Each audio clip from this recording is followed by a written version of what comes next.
What's up YouTube, and welcome to another draw along with me. Now today we're going to be doing a little bit of photo manipulation. Now there's a link in the description to the same image that I'm using here in the background, but you can use any image you like. A couple of recommendations if you do. I would have something that has a flat surface but also has a background such as here. So we've got the flat road and the mountains in the background. But if you want to use the same image, it's in the description down below. And the canvas size is actually the image size that you use. So bear that in mind with your design. And with all that said, let's get started.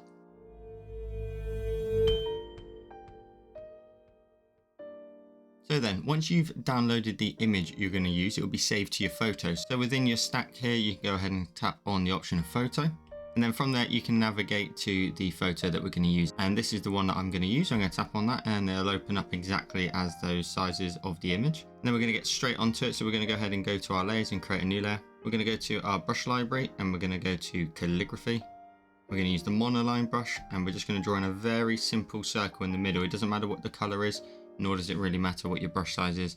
As long as you draw in a circle in the middle, hold your pen at the end and then pop your finger on the screen to make sure it's a nice perfect circle. And you want something roughly around about that sort of size.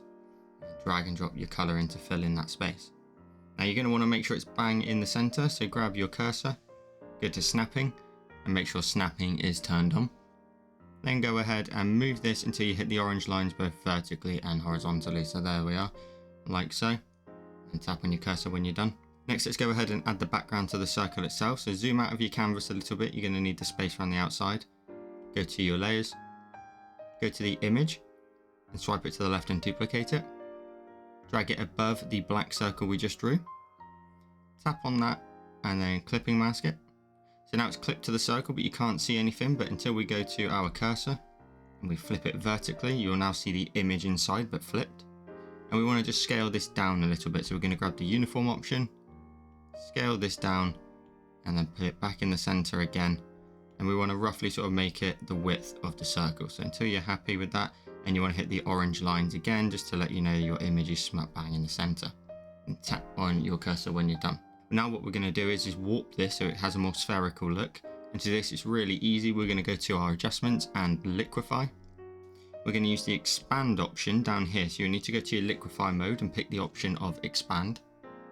Then you're going to want to go ahead and check my settings here. I've pretty much maxed out the brush. And then you're going to want to put your pen smack bang in the center and you're going to want to warp the image and it'll start to expand. And as long as you're happy with how much warping you've added, something like that, you can go ahead and then tap on your adjustments when you're done. And now we've got it warped in the center, but that's not the end of it. We need to add the nice glass reflectiveness. So let's go to our layers. Let's go ahead and create a new layer and tap on that layer and clipping mask it. So now we're working above this circle here and clipped with inside it. The first thing to do is add in some darker shadowed areas. So we're going to go to our brush library and we're going to go to airbrushing. We're going to use the trusty soft brush and my brush size is set to about 14%. How big is that? You can maybe go a bit bigger than that. Let's go about sort of 25. You're going to want to make sure your color in the top right is set to black and you can double tap at the bottom of the disc to select black. And then from there, we're going to go ahead and darken up the top right corner and the bottom left corner. So just start outside. Start to brush it in very lightly to start with. You don't want to press too hard. And then just very lightly just darken up these bottom corners as well. To darken this corner up, add in a bit of darkness there. And then we're going to want to add a little dark speck just here. Just a little darker area there. Now we do need to change this layer's layer effect. So we're going to go to the layers. Tap on the N that stands for normal by default. And we're going to scroll down until we hit soft light. And now that will have softened up the shadows. We can start to get a bit more of a realistic look for them. Now I'm actually going to increase my brush size up to about sort of 25% and maybe just paint in a little darker in both areas, so bottom left and top right. So now we're going to go ahead and add in some highlights. So we're going to go up to our layers. We're going to create a new layer. We're going to tap on that layer and we're going to go ahead and clip in, mask it also to the orb. We're then going to go ahead and tap on the N that stands for normal and change it to A for add. We're then going to go up to our colors and double tap in the top left hand corner of the disc to select white. We're then going to increase our brush size to something around about sort of 20, let's go about 25%. And in the opposite corners, so the top left area and the bottom right, we're going to just very lightly start to paint in some opposite highlights. So just painting in some nice highlights down here and maybe very sort of firmly around the bottom edge, you can add a nice little highlight. And in the top left corner, I'm going to add in a highlighted area also. And then paint that in like so, and then bring it into the center of the orb a little bit, so you make it quite nice and big, because these are our foundation highlights, so you can bring them in a little further towards the center. You should end up with some nice corresponding highlighted areas, and you can press quite firm because we are going to lower the opacity down of the layer. You just want to make sure they're nice and full. Then go to your layer, tap on the A, and let's lower the opacity down, and we're going to drop it to 50% so it's nice and soft. Then let's go ahead and create another new layer. Tap on that layer and clipping mask it. Let's also tap on the N and change that to add. Then we're going to go ahead and increase our brush size to something around about, let's go about sort of 15%. And this is where we add in the really bright highlights. So you want to press quite lightly. We're going to create a curve in this top left hand corner. So I'm going backwards and forwards on myself, just creating a nice curve up here. And likewise down here in the bottom right, an adjacent little curve of the glass, pressing extremely lightly. And then you're going to want to reduce your brush size down to something, let's go quite small, about sort of 7%.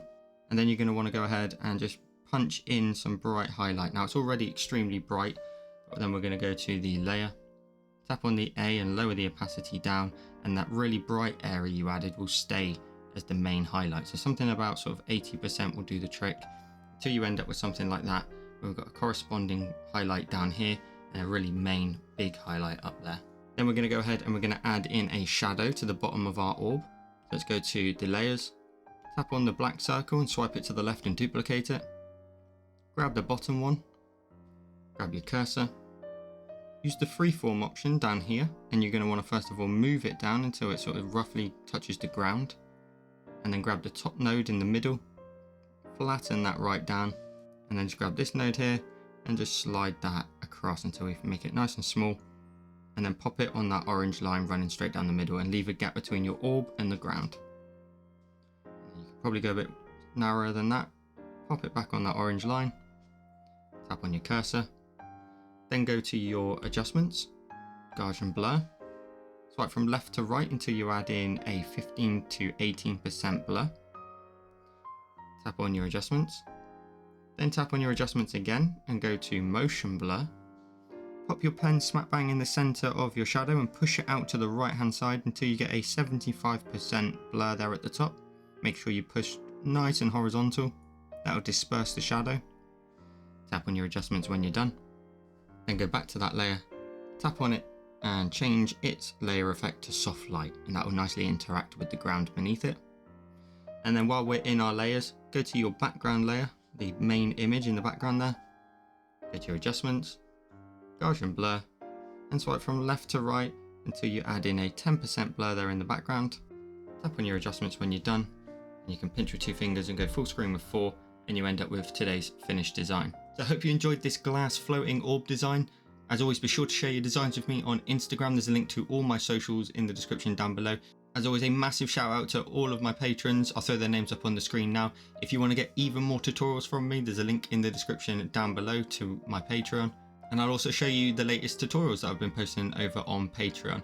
Patreon supporters get 3 exclusive tutorials every single month, as well as early access to all videos, sneak peeks of upcoming designs before they go live, merch, and much, much more. So come on over to my Patreon and join the family.